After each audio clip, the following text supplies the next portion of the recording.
Hello and welcome to another video. So today we're taking a look at the NGE North American First Place Blood deck by Skysummer. Why not? It's a Vengeance Blood deck, it looks super interesting, so I wanted to give it a go. Showcasing good blood decks is always something fun, so why not?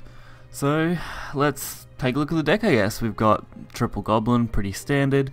Triple Urius, a lot of decks haven't been running that lately, but I still think Urius and Spiderweb Imp are still best 2-drop range cards that you could possibly run in any blood deck. Then the Archer, pretty solid, face damage, clears, does it all. Bahamut draws out some of your later game blood cards for the most part, or just some of your early game cards if you need them. Then we've got the standard Razor Core and Snarling Chains, both pretty normal cards. You're either going to be using them for clear or face damage, in particular Razor Claws mostly for face damage. Angel of Word, same as Lyrial Archer, a solid body, solid damage, no evolve on that one, so you're always going to be in the positive with it. Savage Wolf, storm damage, so 2 damage to face, 4 damage to face, pretty normal. Dark General's the same principle, 4 cost, 4 damage as long as you're in Vengeance, which is what Belf's for. Belf will put you in Vengeance pretty easily, so that's not that surprising.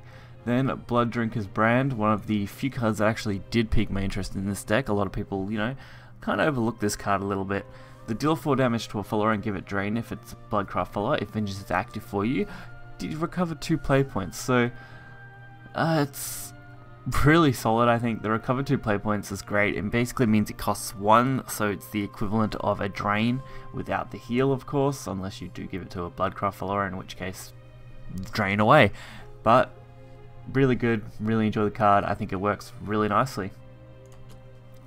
Then of course you've got the Scarlet Sabers, 2 damage, 2 heal, killing followers, Bane. You really can't pass up the opportunity to run Scarlet Sabers where you can. Then we are running the 1 Karabos. I didn't actually get to use that in any of my matches. One match I had it, but I had lethal anyway.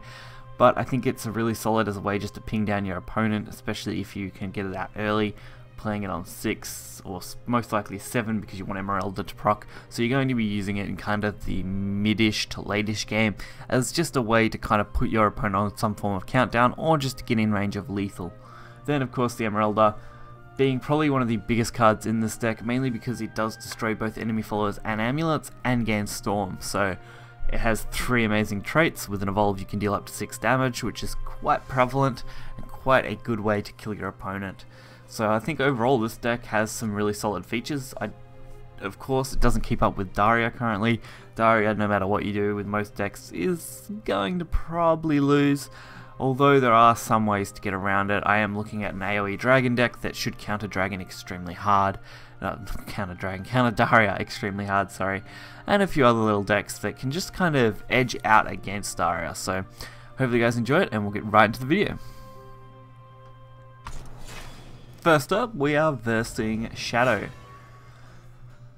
Luna's always great fun to verse. I mean, she's got some pretty eyes and pretty little doll, but little Vania here has her own strengths. So most Shadows now are moving towards either Reanimate or Mid-Shadow. Mid-Shadow still probably is the more popular of the two. I have been testing some Mid-Shadow myself and haven't really found a nice way to play it out yet. I've also got a different kind of Reanimate Shadow that I've been looking at, but I just haven't been able to edge that out yet either.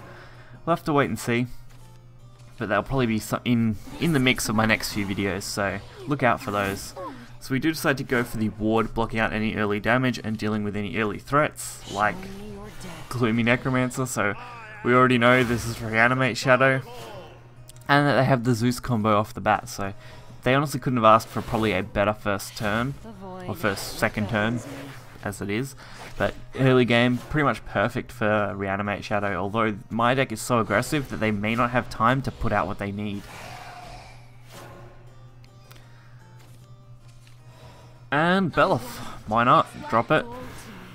There's nothing that I can think that Shadow can use to counter Belf on this turn while also dealing with my entire board. Catacomb, I mean, would make it a little more difficult, but it still probably wouldn't be enough to really pressure me here. I mean, Belenus would be a good counter, actually. Yeah, Belenus. So Belenus is a good counter.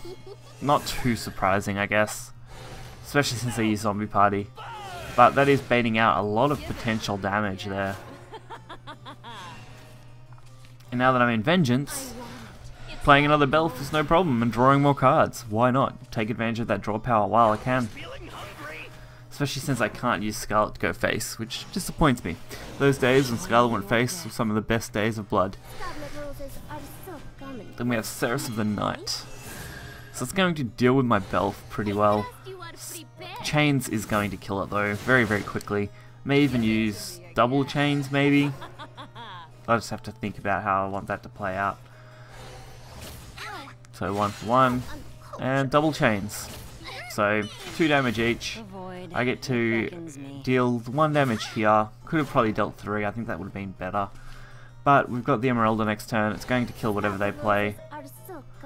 Of course, Ceres, their resummon, I thought that one was a little odd. But Emeralda, plus an evolve, 7 damage on the board. And really, what else are they going to do from here? I mean, I've got Dark General, I've got another Emeralda, I've got more than enough damage to really kind of put pressure on this game. Although they do only need to survive this turn, and unfortunately they do with Underworld. Great. So, make a slight misstep here, probably not the best way I could have done this, but I've had a lot of ifs and buts with Kawi and how his effect works, and judging from how it works is based on strongest attack, and then it's a random hit from there. So unfortunately I missed the 50-50 here, where they could have hit the 6-2 instead, and that would have been a lot better, because I could have instantly countered the 6 heal, but unfortunately it hit my Storm instead. I probably would have been just better off ramming the Storm, and then playing something else. But we managed to survive just fine. They couldn't afford to just ram Zeus because they don't have enough damage to deal with me. Not at this point anyway. So Emeralda kills Zeus. We get another 5 damage to their face. We've got Razor Claw, which I decided to hold on to just in case. Even though I probably could have got away with playing it. Luckily for me, not turn 10 yet. Turn 9 is perfect, means they can't use their storm damage yet. So they're forced basically to waste that. You're kidding. No! And for me, Dark General, Savage Wolf, Razor Claw, Emeralda Razor Claw, all of those would have been combos for lethal pretty easily. So an easy way to go for face. So following up from a mid-shadow matchup, we have Forest. Forest has been rising in popularity a little bit lately. I have noticed it a lot more.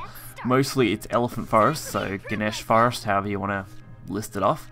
Not too many decent ways to counter it. I mean, once they do drop that wolf and they ram it, usually they're going to easily have the elephants on the next turn, or Elephant Nariat for an OTK combo anyway. I think it's probably one of the few OTK combos left, and I really don't enjoy them personally. I don't like seeing OTK combos that you just can't physically counter. Like, you're at max health, you can't really do any more, you can't drop wards against it because Elephant just avoids wards, so it's a guaranteed combo basically. The only real counters is to have some kind of, what is it, lower cost on field basically, which just isn't practical. Oh, come on! So we get 3 damage, really solid start. Forest doesn't really show me too much. They do go for the Insect Lord early though. It's about the only card I am missing from building a decent Forest deck. I have 1, but most decks want to run 3. I'm actually surprised Insect Lord is ran a lot more often now. I guess it's because they can get that low value, low cost removal really easily. Otherwise, I expect that it probably wouldn't have been played at all. But you can never underestimate a Forest main. They're always so dedicated to it. So double fairy, Insect Lord again. So we know they've used 2 already to remove low cost things, which is good. And I basically get a free Belf turn.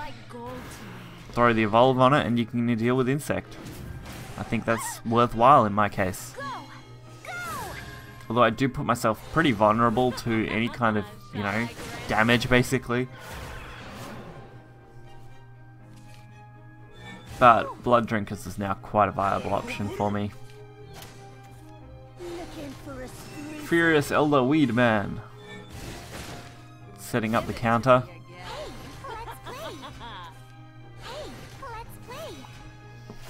So I'm just going to deal with this while getting as much damage as I can.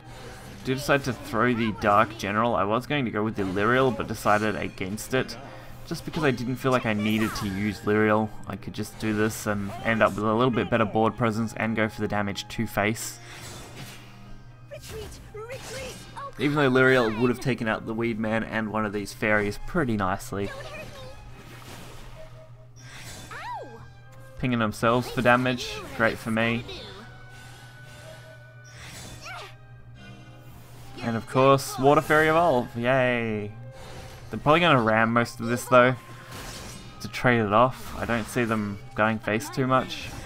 And if they had, it would have been a huge risk. So we can't kill the Weedman, which kind of feels bad. But we can Belf, so why not? And Spiderweb Imp, that makes up for it, being able to ward out the next lot of damage that's going to be coming at me. Really good, and hopefully, as long as we don't lose 3 health, we should be able to go for victory. Just with these 3 Razories. You don't see 3 Razories going off all at the same time too often. Usually it's kind of staggered, but in this case, it's about my only out to lethal now. Especially with them destroying everything here. Fortunately, triple Razory is lethal.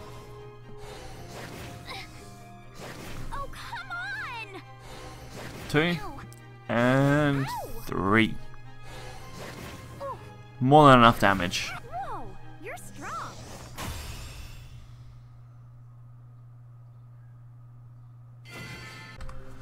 So as you've seen, this deck does have some potential in it. Of course, this isn't going to do the best against the current ladder system. The ladder system at the moment being Daria and basically mainly Daria.